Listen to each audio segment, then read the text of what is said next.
Health সেন্টারে যে খাতাটা বানিয়েছি বা যে বইটা বানিয়েছি এটার ভ্যালু কি। এই যে বইটা আছে এই বইটার মাধ্যমেও কিন্তু তোমরা সেই ভ্যাকসিনটা ফ্রিতে পাবে। মাসে আমার টেস্টে মানে কি রিপোর্টে এসছে আর কি, ওয়েট এসেছে 6 আর হিমোগ্লোবিন এসছে 4। তো হিমোগ্লোবিনটা আমার একটু কমে গেছে যেহেতু। নমস্কার বন্ধুরা, গুড ইভিনিং। আমার আরও একটা নতুন ব্লগে তোমাদের সকলকে জানাই অনেক অনেক স্বাগত।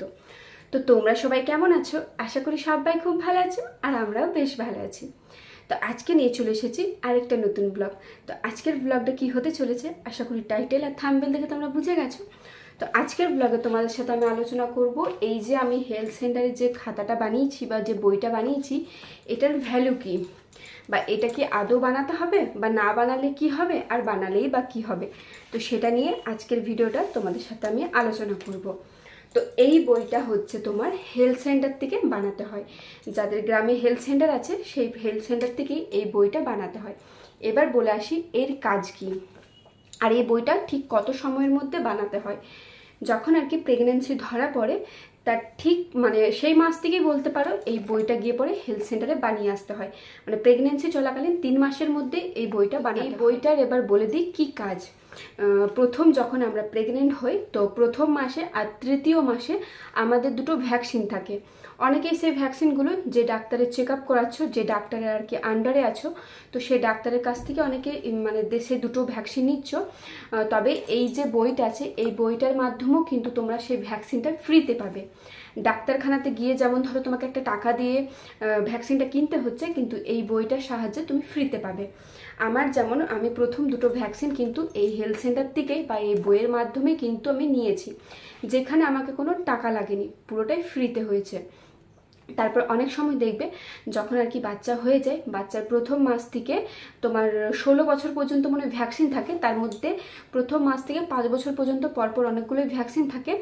যে ভ্যাকসিনগুলো তুমি যদি বাইরের থেকে নিতে চাও তো প্রায় এক একটা ভ্যাকসিনের কিন্তু 2 থেকে 3 হাজার টাকা করে দাম পড়ে যায়। সেখানে কিন্তু এই বইটার মাধ্যমে তুমি হেলথ সেন্টার থেকে প্রত্যেকটা ভ্যাকসিন ফ্রিতে পাবে। তো এইগুলোই হচ্ছে এই বইটার কাজ, এর বেশি কিন্তু আর কিছু কাজ নেই। তবে আমি বলবো দেখো, যেখানে ফ্রিতে একটা জিনিস হচ্ছে সেখানে আমি টাকা খরচা করে কেন করব। আর বাচ্চাদের ভ্যাকসিনের কিন্তু অনেকটাই দাম। তো তোমরা চাইলে এটা করতে পারো, না চাইলেও করতে পারো, কোনো ব্যাপার নেই। তবে করে রাখাটা আমি বলবো ভালো। তুমি যদি ভ্যাকসিনগুলো হেলথ সেন্টার থেকে নাও তবুও আমি বলবো এই বইটা করে রাখা ভালো। কারণ সরকারের জিনিসে সব কিছু সুযোগ সুবিধা কখন কোথার থেকে আসে কেউ বলতে পারে না। তাই আমি বলবো এই বইটা অবশ্যই করিয়ে রাখা দরকার, তাতে তোমার কাজে দিক আর না দিক। তুমি বইটা হয়তো করে নিলে তুমি চাইলে বাইরের থেকে ভ্যাকসিনগুলো নিতে পারো, নিজের যে দুটো ভ্যাকসিন থাকে সেগুলো বাইরের থেকে নিতে পারো, উপরন্তু বাচ্চার যে ভ্যাকসিনগুলো থাকে সেগুলো তুমি বাইরের থেকে নিতে পারো। তবে বইটা করিয়ে রাখা আমি বলবো একান্তই দরকার। অনেকেই আছে এই বইটার মাধ্যমে প্রত্যেক মাসে হেলথ সেন্টার থেকে চেক আপ করায়, কিন্তু আমি যেহেতু প্রত্যেক মাসে যাই না, আমি তো বাইরের থেকে চেক আপ করাচ্ছি, তো সেখানে প্রত্যেক মাসে যাওয়ার কোনো প্রয়োজন নেই। তবে এই বইটা করালে তোমাকে 3 থেকে 4 বার হেলথ সেন্টারে এন্ট্রি করাতেই হবে, এটা এই বইটার নিয়ম। আমি যেমন তোমার প্রথম মাসে গিয়েছিলাম, মানে যখন আর কি আমি জানতে পারি আমি প্রেগনেন্ট, ঠিক তার 7 থেকে 8 দিন পরে গিয়েছিলাম এই বইটা করানোর জন্য। যেহেতু হেলথ সেন্টার থেকে একটা দিদি এসে আমাকে বলে গিয়েছিল বাড়িতে যে এই বইটা গিয়ে পরে করিয়ে আসবে, তুমি ভ্যাকসিন নাও তাও তোমাকে মানে করিয়ে আসতে পারো নিজের একটা সেফটির জন্য। তো তাই আমি করিয়ে এসেছিলাম প্রথম মাসে গিয়ে পরে, আর সে মাসে গিয়ে একটা ভ্যাকসিনও নিয়ে নিয়েছিলাম। তারপরে গিয়েছিলাম 3 মাসে, তারপরে এই যেমন 8 মাসে একবার গিয়েছিলাম, আর এরপর যাব পরের মাসে মানে 36 উইকের পর যাব। তারপর কিন্তু আর যেতে হবে না। আর এরপর যদি আমি হেলথ সেন্টার থেকে আমার বাচ্চার ভ্যাকসিনগুলো নিই তাহলে তো যেতেই হবে, আর না নিলেও কিন্তু কোনো ব্যাপার নেই যে তোমাকে যেতেই হবে। এই ছিল ব্যাপার। এখানে তুমি চাইলে মানে অনেকেই আর কি আছে প্রথম থেকে 10 মাস পর্যন্ত এখানে ডাক্তার দেখায়, এরাই কিন্তু সব কিছু ব্যবস্থা করে দেয়। আর হেলথ সেন্টারে কিন্তু ভালো গাইনোকোলজিস্টের ডাক্তারও আছে, তো সেখানে খুবই ভালো আর কি ব্যাপার আছে। সমস্ত রকমের টেস্ট হয় ওখানে গেলে, হিমোগ্লোবিন টেস্ট, তারপরে তোমার blood test, sugar test, thyroid test, সব কিছু টেস্ট হয় যেগুলো আর কি বাইরের থেকে হয়। আমিও কিন্তু প্রত্যেকটা টেস্টই করিনি, কারণ টেস্টগুলো করাতে কোনো তো ব্যাপার নেই, তাই আমি টেস্টগুলো একবার করে করিনি, বাইরের থেকেও একবার করাই এখানেও একবার করাই, তাহলে বুঝতে পারবো সব কিছু ঠিকঠাক আছে কিনা। তো যাই হোক, এখানে অনেকেই প্রথম থেকে 10 মাস পর্যন্ত ডাক্তার দেখায়, তবে তুমি না চাইলেও দেখাতে পারো। আমি যেমন দেখাই না, কারণ তোমার আমি যেহেতু বাইরের থেকে দেখাচ্ছি ওখানে আর দেখিয়ে কি করব, ওই যাই সব টেস্টগুলো করি, ডাক্তারের কাছে এন্ট্রিটা করে নিই, তারপরে চলে আসি। আর তোমরা চাইলে করাতে পারো, না চাইলে নাও করাতে পারো, সেটা তোমাদের ব্যাপার। আর এরপর আসি এই মাসে আমার টেস্টে মানে কি কি রিপোর্টে এসছে আর কি।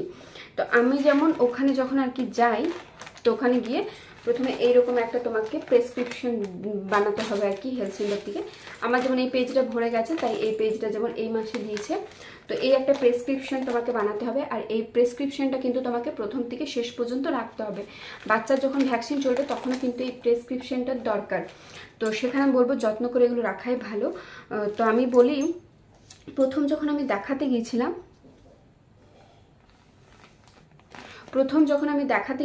তখন আমার ওয়েট, মানে অনেকেই জিজ্ঞেস করছো দিদি ভাই তোমার প্রথম ওয়েট কত ছিল আর এখন কত ওয়েট আছে।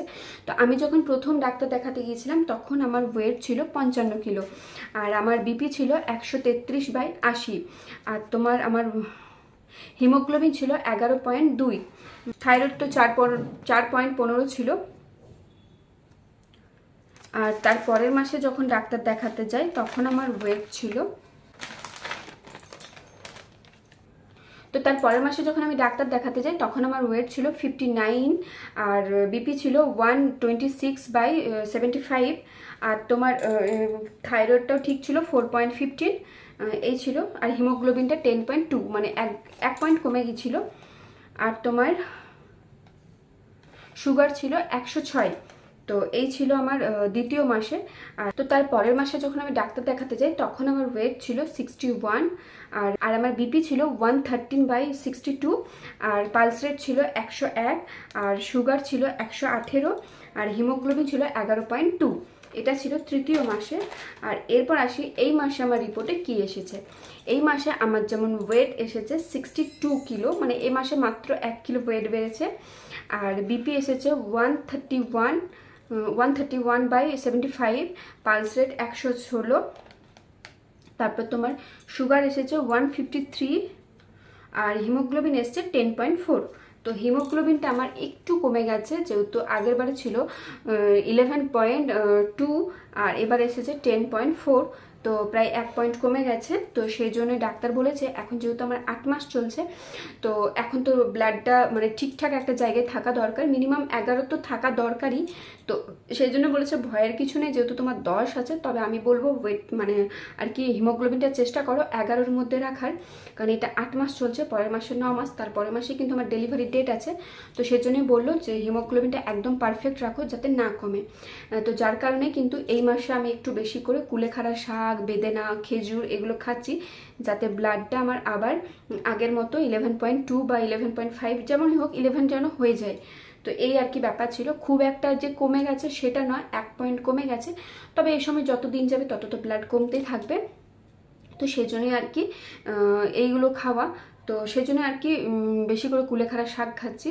আর তোমার আমাকে কিন্তু হেলথ সেন্টার থেকে প্রত্যেক মাসেই ওষুধ দেয়, তো আমি ওষুধগুলো নিই না, বাড়িতে নিয়ে আসে ফেলে দিই। তো সেখানে একটা দিদিভাই কমেন্ট করেছো যে তুমি যখন ওষুধগুলো খাও না তো ফালতু ফালতু নাও কেন। দেখো সব জায়গায় সব নিয়ম সমান নয়, আমাদের এখানে হচ্ছে যদি তুমি খাতাটা এন্ট্রি করো, খাতা বা বই যাই হোক, এইটা যদি এন্ট্রি করি তার মানে আমি ওখানে ডাক্তার দেখাচ্ছি, তো সেখান থেকে মেডিসিন নিতেই হবে তোমাকে, কারণ ওদের এটা রুল। কারণ তুমি ডাক্তার দেখাচ্ছ, সেখানে তোমার নামটা তো এখানে উঠেই গেছে, তো সেখানে যদি তুমি মেডিসিন না নাও তাদেরকে তো একটা দেখাতে হবে যে আমার কাছে এতগুলো পেশেন্ট আছে বা আমার এত ওষুধ শেষ হয়েছে। তো সেই জন্য ওখানে ওষুধটা বাধ্যতামূলক নিতেই হয়।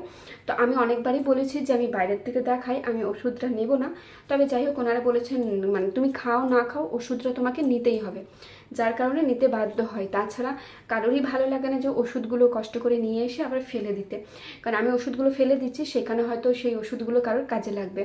তবে কিছু করার নেই, সেটা নিতেই হয়, যেহেতু এখান থেকে বাধ্যতামূলক।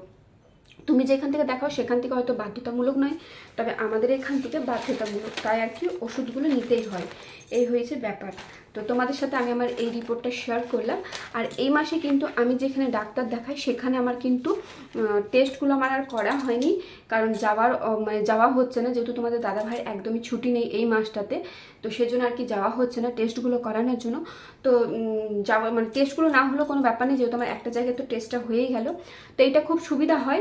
অনেক সময় কি হয় কোনো রকমে হয়তো যদি যাওয়া না হলো, তো একদিকে টেস্টটা হয়ে গেলে আমি জানতে পারি যে আমার হিমোগ্লোবিনটা ঠিক প্রতি মাসের ঠিক কোন জায়গায় রয়েছে, কত কমছে না কমছে সবটাই জানতে পারি। তো আমাকে অনেকে জিজ্ঞেস করছো দিদিভাই তোমার এই প্রেগনেন্সি চলাকালীন টোটাল কত ওয়েট গেন হয়েছে। তো আমার টোটাল কিন্তু 7 কিলো এই 8 মাস পর্যন্ত ওয়েট গেন হয়েছে। তো অনেকেই বলছো ওয়েট বাড়ছে না, তো আমি অবশ্যই বলবো ওয়েট বাড়াটা কিন্তু ভালো। ওয়েট বাড়াটা ভালো মানে খুব একটা যে বাড়া ভালো সেটাও মানে ভালো নয়, মিডিয়াম একটা ঠিকঠাক হলেই হচ্ছে। আমার যেমন 8 মাস পর্যন্ত 7 কিলো ওয়েট গেন হয়েছে। তো তোমাদেরকেও আমি বলবো মানে খাবার এমন খাও যাতে ওয়েটটা ঠিকঠাক একটা জায়গায় থাকে, এইটুকুই বলার আছে। তো যাই হোক, এই খাতাটা সম্পর্কে তো তোমাদেরকে জানিয়ে দিলাম। তো তোমরা চাইলে অবশ্যই এই খাতাটা করেই নিয়ে এসো তোমাদের যেখানে আর কি সামনে হেলথ সেন্টার আছে। তো এইটুকুই বলবো। তো যাই হোক, ভিডিওটা যদি ভালো লেগে থাকে অবশ্যই like comment share and subscribe করে দিও। তো আজকের ভিডিওটা এত দূরেই রাখলাম, চলো আজকের মতো টাটা, দেখা হচ্ছে খুব শীঘ্রই অন্য কোনো নতুন ব্লগে। ততক্ষণ সবাই খুব ভালো থেকো, সুস্থ থেকো, সাবধানে থেকো।